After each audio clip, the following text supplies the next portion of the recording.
तुम्हाला काय वाटतंय, तुम्ही नाही आला तर आमची ट्रिप कॅन्सल होते?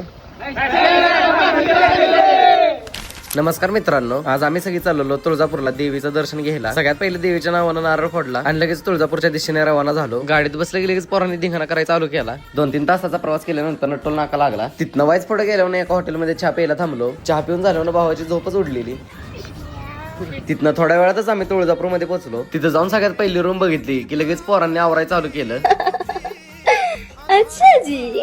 आवरून झाल्यानंतर लगेच आम्ही दर्शनासाठी निघालो. आम्ही सकाळचा लवकर पोहोचलो, त्यामुळे गर्दी काही जास्त नव्हती. तेवढ्याच गर्दीत पोरं पुढं मागं हरवली होती, पण शेवटी एका कोपऱ्यात कुठेतरी गावली. दर्शन करून आम्ही लगेच मंदिरातून बाहेर आलो. अर्धी पोरं आधीच गाडीपाशी गेलती म्हणून आम्ही बी लगेच गेलो. तिथनं लगेच अक्कलकोटच्या दिशेने आम्ही रवाना झालो. अक्कलकोट मध्ये पण जास्त गर्दी नव्हती, त्यामुळे आमचं दर्शन तिथं पण लवकरच झालं. अक्कलकोट मध्ये दर्शन करून झाल्यावरती आम्ही थोडा वेळ फिरलो आणि लगेचच पुढच्या दिशेने रवाना झालो. सकाळपासून काही खाल्लं नव्हतं म्हणून सगळ्यात पहिलं जेवून घेतलं. तिथनं आम्ही वाईजच पुढे गेलतो की लय जोरात पाऊस यायला लागला. आम्ही कुठे बी फिरायला गेलो तरी आमच्यासोबत काही ना काहीतरी मॅटर होतच असतो. त्यावेळेस तर आता आमची गाडीच बंद झाली. गाडी दुरुस्त होतोपर्यंत भावानं बॅग दुरुस्त करायचा विचार केला. गाडी दुरुस्त व्हायला अजून 1-2 तास लागणार होती म्हणून सगळी पोरं रस्त्यानं फिरायला लागली.